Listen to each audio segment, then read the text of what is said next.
So in this group, we're going to be dealing with dart clusters, multiple darts, and dart equivalents. So a cluster could be a group of darts, tucks, pleats, and we're going to be splitting the dart into multiple sections. So the example that you can see here is at the waist. That's the first example that we're going to be doing. So basically 3 darts or tucks or pleats at the waist.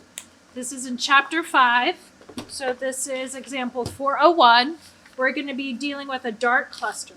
So we're going to be first establishing our block onto the craft paper so that we can then cut it up and do a slash and spread method.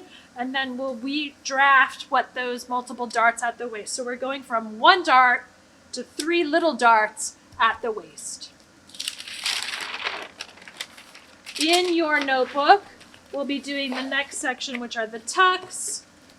In a moment, I'll show you how to do those, but we're going to start first with this essential way to establish those pieces. So I'm going to start first with my craft paper, and then we'll transfer to our point paper, our drafting paper. Craft paper is better because it's more stable when we go to do all of our shifting.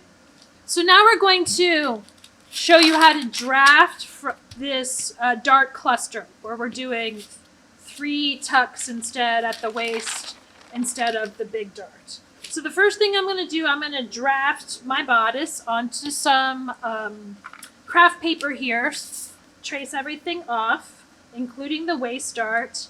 Then we want to add a style line that is 1 inch away from the waist. We're going to broaden this 1 inch. So I'm going to be using my graph ruler. I'm going to come down 1 inch from the top of the waist dart. And now I'm creating a perpendicular line that's 1 inch away from each dart leg.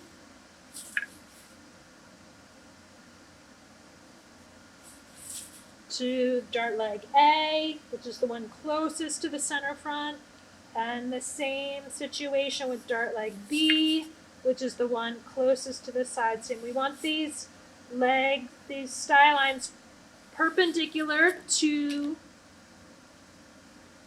the original dart leg. And now we're going to connect them like a triangle to the true apex.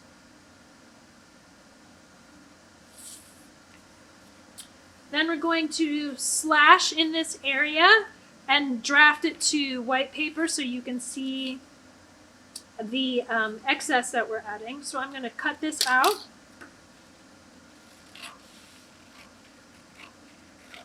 And transfer it to point paper on the white side.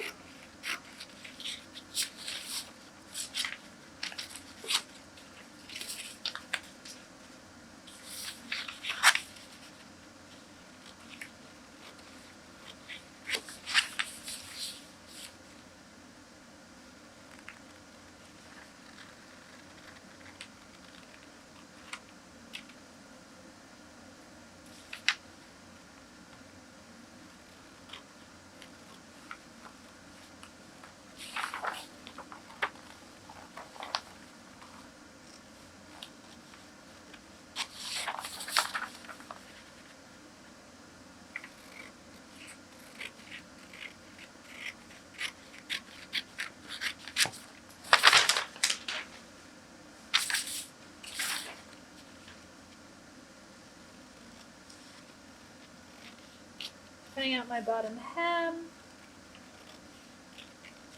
And then we're going to secure this block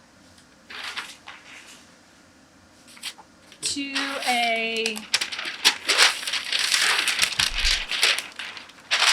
what's the first rule of thumb?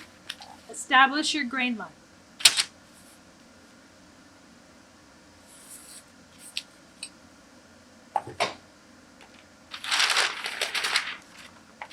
Now we're going to slash on these style lines. Remember, don't cut through the apex. You will regret it. It will fall apart on you. We want it to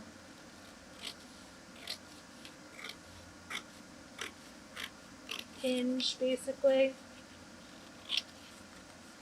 I'm going to cut out this center excess. That centers go away, and we're going to play with these as our style line. So those we want connected so we can make them hinge. So I'm going to back off from that apex 1/8 of an inch so I can gently hinge them. Secure, hook that center front to the center front grain. Tape it down. This doesn't move. Secure your side seam, armhole, neckline. Okay. Now the rule of thumb is equal distribution. So we're basically shifting these so that they are equally distributed amongst each other. We basically went from a 3-inch space to a 5-inch space. So we need to make sure that we have equal distance spacing between these new dart tucks that we're creating. So this is going to end up being about 1 inch and 1/8.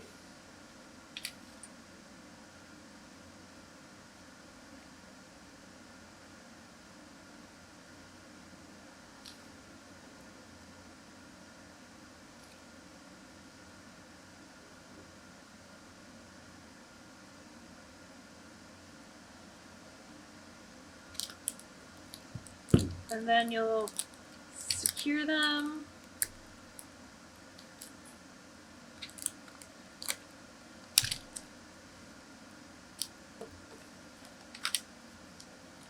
So this is really, so this one's 1 inch.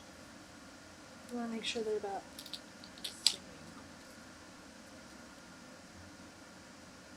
1 inch and 1/8. 1 inch and 1/8. 1 inch and 1/8. There we go.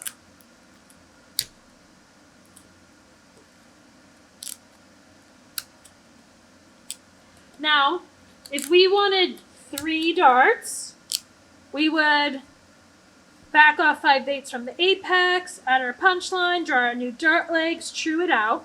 If we want these just to be tucks or notches, either stitched down, pleats. If we want these to be tucks but stitched down, only 1.5 inches basically.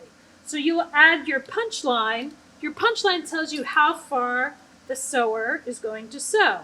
So your new punch line would be at each apex of each new dart leg. So that's the center of each new dart leg. So if we want it to be 1.5 inches in length, where we want these to be stitched down, that will be our new punch line. So you're going to mark 1.5 inches from your new line and add a punch mark. And now, in order to get a smooth seam allowance, we need to blend this back together. So I'm going to separate this out so I can close those to perform the blending. Remember, blending and truing is the key to a successful pattern. So if that backed off 5/8 is my mark, and I'm turning these into little tucks. We want the excess always go to the side seam.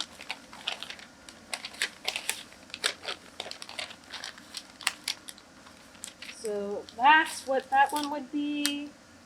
So we have a lot of blending on this bottom hem that we're going to need to smooth out before we draw our seam allowance. And there's this leg.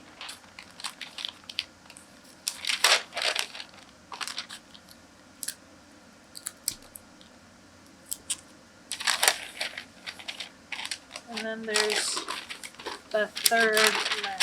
3 stitched down tucks at 1.5 inches from the bottom hem.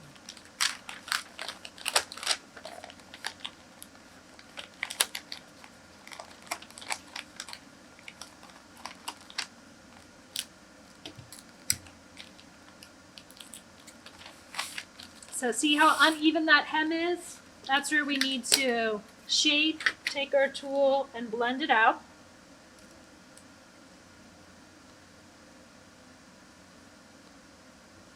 And you want to, of course, take your tracing wheel and transfer it onto the seam allowance, what that's going to be. But it would be 3 stitch down tucks. And you can open this up.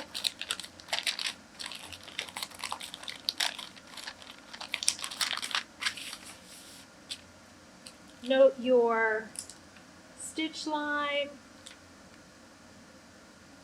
from where you transferred those darts.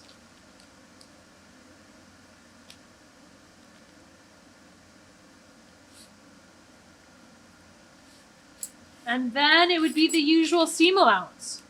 1/4 inch, 1/2 inch, 1/2 inch at the armhole, 1/2 inch at the side seam. We are doing a 1 inch hem. And then for each of those in the bottom hem, we need to create a notch. So in our bottom hem, this is still center front on the fold. When we get to our tucks here, we need to add a notch to show each tuck leg.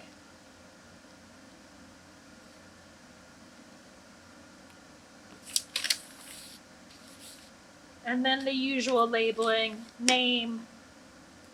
This would be your front bodice with 3 stitched tucks at waist, cut 1 on fold, fall 2020, size 8.